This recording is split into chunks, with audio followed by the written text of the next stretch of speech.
معاشرے کا ایک بہت ہی بڑا المیہ یہ ہے کہ ہم نے بیٹی کو عزت، طاقت اور نسل کا وارث سمجھ لیا ہے، جبکہ بیٹی کو اکثر بوجھ یا پرایا تصور کیا جاتا ہے۔ جب کسی کے ہاں بیٹا پیدا نہیں نہ ہوتا تو معاشرہ، خاندان اور کبھی کبھی خود والدین بھی اور اسے ایک محرومی سمجھنے لگتے ہیں۔ اولاد کوئی ایسی چیز نہیں جسے آپ آرڈر دے کر بنوا لیں یا بازار سے خرید لائیں۔ ڈاکٹر نے تو فلاں بات کی تھی کہ تمہارے ہاں بیٹا ہوگا، تو پھر یہ بیٹی کیسے؟ کیا ڈاکٹر خدا ہے جو وہ آپ کو معلوم کر کے دے سکے کہ آپ کے ہاں بیٹا ہی ہوگا، بیٹی نہیں ہوگی؟ سائنس آج بھی یہ ثابت کر چکی ہے کہ بچے کا بیٹا ہونا یا بیٹی ہونا عورت کے اختیار میں نہیں ہے، یہ کروموسومز طے کرتے۔ لیکن ہم تو اتنے ظالم ہیں کہ ہم سارا ملبہ ماں پر ڈال دیتے، جس نے 9 مہینے اپنی جان داؤ پر لگا کر ایک زندگی کو جنم دیا ہے۔ ایک عورت جب امید سے ہوتی ہے تو وہ 9 مہینے صرف ایک بچہ نہیں پالتی، وہ اپنی ہڈیاں پگھلاتی ہے، وامٹنگ کے، کمر کے درد اور بے چینی، وہ اس طرح کے سفر سے گزرتی ہے کوئی مرد تصور بھی نہیں کر سکتا جتنی کر وہ تکلیف برداشت کرتی۔ ولادت کے وقت وہ موت کے دروازے کو چھو کر واپس آتی۔ اتنی تکلیفوں، دعاؤں اور منتوں کے بعد جب اللہ اسے ایک زندگی عطا کرتا ہے تو بجائے اس کا کہ شکر ادا کرے، ہمارے معاشرے کے جاہل لوگ سب سے پہلے یہ سوال کرتے کیا ہوا ہے؟ اگر جواب بیٹی ہو تو مبارکباد کے بجائے ایسے افسوس کیا جاتا ہے جیسے نعوذ باللہ کوئی میت ہو گئی ہو۔ یہ ہم اللہ کی تخلیق پر اعتراض کر رہے ہیں، یہ ہم اللہ کی تخلیق پر شک کر رہے ہیں۔ بیٹی یا بیٹا یہ اللہ کا تحفہ ہے، یہ کوئی سزا نہیں ہے۔ قرآن میں اللہ نے بیٹیوں کو گفٹ کہا ہے۔ جب کوئی بیٹا نہ ہونے پر عورت کو طعنہ دیتا ہے نا، تو وہ اصل میں اس ماں کو نہیں بلکہ اللہ کے فیصلے کو چیلنج کر رہا ہوتا ہے۔ اس رب نے مریم علیہ السلام کو بغیر باپ کے بیٹا دے دیا۔ اس نے زکریا علیہ السلام کو بڑھاپے میں یحییٰ عطا کیے۔ کیا وہ آپ کو بیٹا دینے پر قادر نہیں تھا؟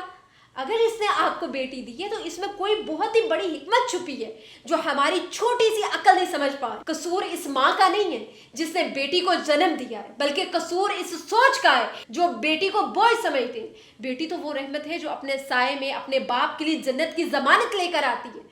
وہ بیٹا جو آپ کو چاہے، شاید وہ کل آپ کو اولڈ ہوم چھوڑ آئے، لیکن وہ بیٹی جسے آپ بوجھ سمجھ رہے ہیں وہ مرتے دم تک آپ کا ہاتھ نہیں چھوڑے گی، وہ مرتے دم تک اپنے والدین کی دہلیز کی دعا بن کر کھڑی رہتی ہے۔ ہاں، ہر بیٹے ایک جیسے نہیں ہوتے، کچھ شہزادیاں ایسی ہوتی ہیں جو اپنے شہزادوں کی تربیت بہت اچھے طریقے سے کرتی ہیں، لیکن اللہ کا فیصلہ آپ نہیں جانتے جس کو آپ چیلنج کرنے جا رہے ہیں۔ خدا را کسی ماں کو اس بات پر مت رلائے کہ اس نے بیٹی کو جنم دیا ہے، وہ پہلے ہی بہت ساری تکلیفیں کاٹ کر یہاں تک پہنچتی ہے۔ اسے آپ کے تانوں کی نہیں بلکہ آپ کی محبت اور آپ کے سہارے کی ضرورت ہے۔ اگر آپ کے گھر بیٹی آئی ہے تو فخر کرے، کیونکہ اللہ نے آپ کو اس قابل سمجھا ہے کہ آپ کو اپنی رحمت کا رکھوالا بنائے۔ بیٹیاں اللہ کا وہ انعام ہے جو ہر کسی کے مقدر میں نہیں ہوتی۔ قرآن پاک میں اللہ تعالیٰ بڑے واضح الفاظ میں فرماتا ہے، وہ جسے چاہتا ہے بیٹیاں عطا کرتا ہے اور جسے چاہتا ہے بیٹے دیتا ہے، یا انہیں بیٹے اور بیٹیاں ملا کر دیتا ہے، اور جسے چاہتا ہے وہ بانجھ کر دیتا ہے۔ جینڈر طے کرنا نہ ماں کے بس میں ہے اور نہ ہی باپ میں، اور ڈاکٹر کے بس میں بھی نہیں ہے جو آپ پوچھنے چلے جاتے ہیں کہ ہاں بھائی بیٹی ہوگی یا بیٹا۔ یہ خالصتاً اللہ کا فیصلہ ہے۔ جب ہم کسی کو بیٹا نہ ہونے پر طعنہ دیتے ہیں یا خود افسردہ ہو جاتے ہیں تو حقیقت میں ہم اللہ کے فیصلے پر اعتراض کر رہے ہوتے ہیں۔ کیا ہم اللہ سے زیادہ جانتے ہیں کہ ہمارے لیے کیا بہتر ہے؟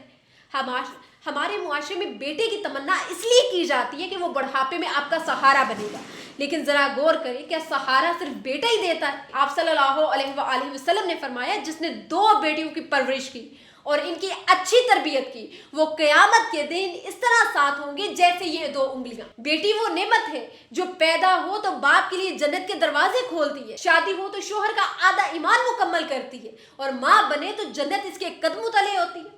اسے بوجھ سمجھنا بلکہ اپنی عقل کی کمی ہے۔ ہمیں یہ ذہنیت بدلنے کی ضرورت ہے۔ بیٹا ہو یا بیٹی یہ اللہ کی امانت ہے۔ ہمیں یہ نہیں دیکھنا چاہیے کہ اللہ نے ہمیں کیا دیا ہے، بلکہ یہ دیکھنا چاہیے کہ اللہ نے ہمیں دیا تو ہے۔ کتنے ہی لوگ ایسے ہیں جو ایک اولاد کی جھلک دیکھنے کو ترس رہے ہیں۔ اللہ کے دیے ہوئے پر راضی ہونا سیکھیں، اس کا ہر فیصلہ حکمت پر مبنی ہے۔ بیٹی کو اللہ کی رحمت سمجھ کر گلے لگائیں۔ اب میرا آپ سے سوال ہے، کیا ہمیں بیٹی کی خواہش کرنا چھوڑ کر نیک اولاد کی دعا نہیں کرنی چاہیے؟ آپ کا اس بارے میں کیا تجربہ ہے؟ کائنڈلی ضرور کمنٹ سیکشن میں شیئر کریے گا۔ جزاک اللہ خیر۔